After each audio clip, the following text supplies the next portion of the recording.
Les vraies voix Sud Radio. Et c'est avec Félix Mathieu. Et ça revient de temps en temps dans le débat public, Félix, l'uniforme obligatoire à l'école. Oui, le RN le propose dans sa niche parlementaire, tout comme Brigitte Macron dans une interview au Parisien. Ça n'a aucune chance de passer, mais ça permet de faire causer. À suivre aussi Éric Zemmour, condamné pour injures racistes dans l'affaire des prénoms pas assez français à son goût. Et puis la COP28, présidée par le PDG d'une compagnie pétrolière. Tout va bien ou presque. Les vraies voix Sud Radio. À la niche, le RN, pour la première fois, le parti de Marine Le Pen avait la main sur l'ordre du jour à l'Assemblée nationale aujourd'hui, là, jusqu'à minuit pour présenter ses propositions de loi. Augmentation des salaires nets de 10% via un gel des cotisations patronales, ça a déjà été rejeté. Suppression des zones à faible émission contre les voitures polluantes, proportionnelle aux élections législatives ou encore présomption de légitime défense pour les forces de l'ordre. Voilà pour les propositions RN. En vrai, aucun de ces textes n'a une grosse chance d'être adopté. Ils ont tous déjà été rejeté en commission, mais c'est l'occasion au passage de ressortir ce débat vieux comme l'école ou presque. C'était le temps des tabliers bleus. À la récré, on était des dieux. Instaurer des uniformes obligatoires dans les écoles et les collèges publics. Objectif, éviter la pression des islamistes, mais aussi la tyrannie de la mode, selon Marine Le Pen. C'est le seul texte RN d'ailleurs à être soutenu par un autre groupe, celui des députés LR, qui ont déjà fait des propositions similaires sur l'uniforme à l'école. En tout cas, hasard du calendrier, peut-être aujourd'hui, dans une interview au lecteur du Parisien aujourd'hui en France, Brigitte Macron se dit, elle aussi, favorable à l'uniforme à l'école, ce qui rend furieux certains à gauche, comme par exemple la nouvelle patronne d'Europe Écologie Les Verts, Marine Tondelier, qui écrit « La femme du président prend position pour défendre une politique publique le jour où le RN la propose dans sa niche à l'Assemblée. La digue est effondrée. » D'autres font aussi remarquer que le ministre de l'Éducation s'appelle Pape Ndiaye et non pas Brigitte Macron et que Pape Ndiaye, il a lui clairement rejeté toute idée de nouvelle loi sur ce sujet. Petite réaction de Philippe Bilger et Daudeline de la tête. Et de François Drogier. Je vois avec plaisir que Pape Ndiaye est en train de comprendre que son prédécesseur était bien meilleur que lui. Il commence doucement à refaire du Blanquer. Et quant à l'accusation, Dieu sait que Brigitte Macron, je lui reproche parfois de se mêler de ce qui ne la regarde pas. Mais là, le scolaire, l'uniforme, lorsqu'elle donne un point de vue qui n'est pas bouleversant d'originalité, il me semble qu'elle a le droit de le dire. Oui, je crois qu'on lui fait un faux procès. Je crois qu'elle s'est même pas rendue compte que ça tombait le même jour que la niche parlementaire. Oui. Honnêtement, je vois pas là. Marine Tondelier, va falloir vraiment un peu se poser là un petit peu parce que je pense qu'il y a quand même des combats à mener un peu plus saillants que ça. C'est une bêtise. Attention, c'est peut-être une copine de François Drogier. Oui. Non, j'en sais rien. Si c'est une copine de François Drogier, mais je pense qu'il pense la même chose que moi. On peut pas faire des déclarations. Il y a aucun sens politique à avoir là-dessus. Je vois pas du tout Brigitte Macron faire la courte échelle au Rassemblement national, même si évidemment je la porte pas dans mon cœur. Je m'en moque un peu de ce qu'elle a à dire. C'était juste une petite réaction sur cette histoire de l'uniforme parce que je trouve ça assez drôle que ce soit le RN qui propose ça alors que c'est pas du tout une tradition française. L'uniforme à l'école, c'est une tradition anglaise, américaine, asiatique, et alors qui existe sur certains territoires français. Je l'avais découvert un jour en allant sur l'île de Saint-Martin. Après un ouragan, malheureusement, les collèges d'ailleurs avaient été très endommagés. Et les élèves ont tous un uniforme. Et il m'avait dit que lorsqu'il y avait eu l'alerte à l'ouragan, avec les fortes pluies qui suivaient et qui inondaient les maisons, ils avaient eu souvent le réflexe de mettre à l'abri leur uniforme et de le mettre dans y compris un emballage plastique pour qu'il ne puisse pas être détérioré par ces intempéries très graves. Mais honnêtement, ça n'est pas du tout la tradition française. C'est d'ailleurs parce que cette île est un peu sous influence anglo-américaine. François. Non, moi je ne suis pas pour parce que je crois que honnêtement, c'est pas ça qui fait que les élèves auront de bons résultats ou pas, que leur niveau progressera ou pas. Et ça, moi je suis beaucoup plus inquiet. Moi je suis un fils et un petit-fils d'enseignant.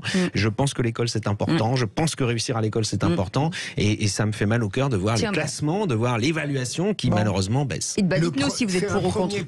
0826 300 300, appelez-nous si vous êtes pour ou contre. On continue. Félix Mathieu, il avait qualifié d'insulte à la France un prénom d'origine étrangère. Éric Zemmour, condamné à 4 000 € d'amende. Condamnation pour injure à caractère raciste, 4 000 € d'amende, mais aussi 3 000 € de dommages et intérêts, ainsi que 2 000 € en frais d'avocat. La séquence remonte à 2018 sur C8. Éric Zemmour face à la chroniqueuse Absatoussi. Il s'était dans un premier temps emporté sur les prénoms pas assez français à son goût. Je m'appelle Absatou, moi. Eh ben, votre mère a le temps. Ah bon? Ma mère a eu tort. Elle a eu tort? Ah Vous voudriez qu'elle m'appelle Marie ou des prénoms qui ne lui inspirent absolument rien? Absolument. Non, mais vous c'est exactement ce que je veux. C'est exactement ce que je veux. Vous voudriez donc que je m'appelle comment? Corinne. Ça vous irait très bien. Vous trouvez que Corinne, ce serait pas mal? Ça serait parfait. Ce type est incroyable. Ça, c'est ce qui s'était passé à l'antenne, sauf qu'ensuite avait lieu un échange coupé au montage, mais filmé par une maquilleuse en loge et diffusé sur les réseaux sociaux par Absatoussi elle-même. La chroniqueuse venait alors de dire à Éric Zemmour que ses propos constituaient une insulte à la France. C'est votre prénom qui est une insulte à la France. Mon prénom est une insulte à la France. La France n'est pas une terre vierge. Mon prénom est une insulte. Vous me laissez parler. La France n'est pas une terre vierge. La France n'est pas une terre vierge, c'est une terre avec une histoire, avec un passé. Et les prénoms incarnent l'histoire de la France. Votre prénom est une insulte à la France. Des propos jugés outrageants, qualifiés par le tribunal d'attaque strictement personnelle à caractère discriminant. De son côté, Absatoussi a réagi sur les réseaux sociaux.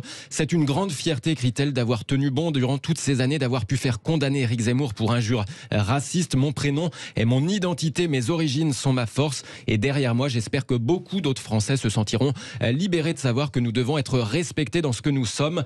De son côté, Éric Zemmour lui était absent à l'audience, mais son avocat indique qu'il va faire appel. Merci beaucoup.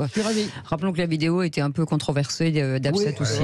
En même temps, d'accord. Enfin, non, mais je veux dire, c'est bien de le rappeler aussi. C'est bien de rappeler qu'on ne dit pas ce genre de bêtises. Ah, ça c'est sûr. Et que ça a été des deux côtés, il y a un truc qui n'était pas. Non, il n'y a pas de deux côtés là. Il ne faut pas bémoliser. Il n'y a pas tout. Je ne bémolise pas du tout. Non, il y a une attaque en règle d'Éric Zemmour. Il est puni par la justice. Il y avait une petite mise en scène aussi de l'autre côté, ce qu'on disait à l'époque. D'accord. Et on connaît désormais le président. Ah pardon, vous voulez réagir, allez-y. Non, moi je trouve que c'est profondément inélégant, mais je n'aurais jamais eu l'idée de faire de ça du pénal. Moi, ça me dépasse.